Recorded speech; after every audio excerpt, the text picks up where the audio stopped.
কংগ্রেসের অবস্থান বিক্ষোভের ডাকে 8,28,080 জন ভোটারকে নিযুক্তি করতে হবে। সাধারণ ভোটারদের কোনো মতেই বাদ দেওয়া যাবে না। প্রকৃত ভোটারদের ভোটাধিকার কেড়ে নেওয়া যাবে না। এইসব দাবিতে বৃহস্পতিবার থেকে অনির্দিষ্টকালের জন্য অবস্থান বিক্ষোভ শুরু করেছে মালদা জেলা কংগ্রেস। এদিন সকাল 11টা থেকে টাউন হল সংলগ্ন গান্ধী মূর্তির পাদদেশে মৌসম নূরের নেতৃত্বে মালদা জেলা কংগ্রেস নেতাকর্মীরা অবস্থান বিক্ষোভ শুরু করেছে। উল্লেখ্য, গত 28শে ফেব্রুয়ারি মালদা জেলায় যে নতুন ভোটার তালিকা প্রকাশ হয়েছে তাতে অ্যাডজুডিকেশন ভোটার 8,28,080 জন। জেলায় মোট ভোটার 29,86,203 জন। সদ্য প্রকাশিত ভোটার তালিকা থেকে বাদ গিয়েছে 2,20,153 জন, যার মধ্যে খসড়া তালিকায় বাদ গিয়েছিল 2,01,873 জন ভোটারের নাম।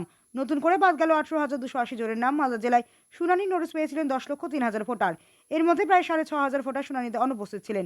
এদিন মৌসম নূর বলেন, দুটো দাবি নিয়ে অবস্থান বিক্ষোভে ডাক দেওয়া হয়েছে। দাবি পূরণ না হওয়া পর্যন্ত এই অবস্থান বিক্ষোভ চলবে।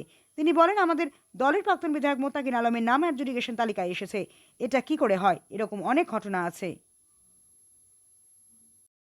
এটা আমাদের ডিস্ট্রিক্ট প্রেসিডেন্ট ঈশা খান চৌধুরী দুদিন আগে প্রেস কনফারেন্স করে সবাইকে জানানো হয়েছে যে পরিস্থিতি এখন হয়ে আছে। আমরা 28 তারিখ ফেব্রুয়ারিতে ইলেকশন কমিশন যে ভোটার লিস্ট পাবলিশ করেছে, সেখানে আমরা দেখতে পাচ্ছি যে শুধু মালদা জেলাতেই প্রায় 8,28,080 আমাদের ভাই বোনদের নাম বাদ আছে, যারা প্রকৃত ভোটার, যারা জেনুইন ভোটার, এবং এই এডুকেশন লিস্ট করে তাদেরকে বাদ দেওয়া হয়েছে। তো আমরা সেই দিনই ঘোষণা করেছিলাম যে সামনে যে নির্বাচন 2026-এর নির্বাচন, সেটাকে কেন্দ্র করে একটা strategy election commission BJP Trinamool নিয়েছে, যে আমাদের মধ্যে বিভাজন করে পোলারাইজেশন করে তারা ভোটে নামতে চাইছে। ঠিক এনআরসির পরিস্থিতি 2021 সালে যেটা ক্রিয়েট করা হয়েছিল, ঠিক একইভাবে আমাদের দাবি যে যতদিন প্রকৃত ভোটার, জেনুইন ভোটার, তাদেরকে এই এডুকেটেড লিস্ট নাম করে যে বাদ দেওয়া হয়েছে, তাদেরকে ভোটার লিস্টে যতদিন অ্যাড না করা হয় আমাদের আন্দোলন চলবে।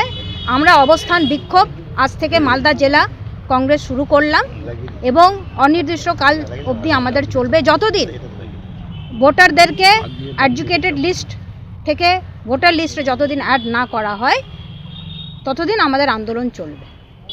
এবং আমাদের পাশে একজন আমাদের এক্স এমএলএ মুত্তাকিন আলম, জিয়াউর রহমান, এক্স জেলা পরিষদের উনি ক্যান্ডিডেট ছিলেন আমাদের।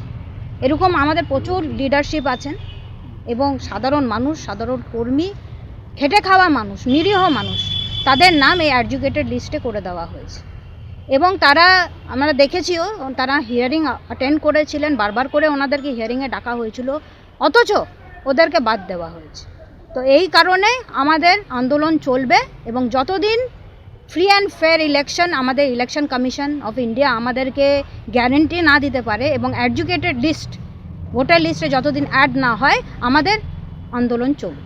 এই যে আপনি তো অনেকদিন ধরে ইলেকশনে রয়েছেন, এই ভোটার লিস্টের নাম করে এত লোককে বাদ দেওয়া, এটা কি অতীতে ঘটেছে? এটা কখনোই ঘটেনি। 2002 সালেও আমরা শুনেছি, এর আগেও আমরা শুনেছি, অনেক বছর ধরে এসআইআর চলছে, কখনো এরকম গণ্ডগোল হয়নি। এর পাশের আমাদের বিহারে স্টেট ইলেকশন হলো, সেখানে এসআইআরও হয়েছে, কিন্তু লজিক্যাল ডিসক্রিপেন্সির নাম করে মানুষকে হয়রানি করা হয়নি।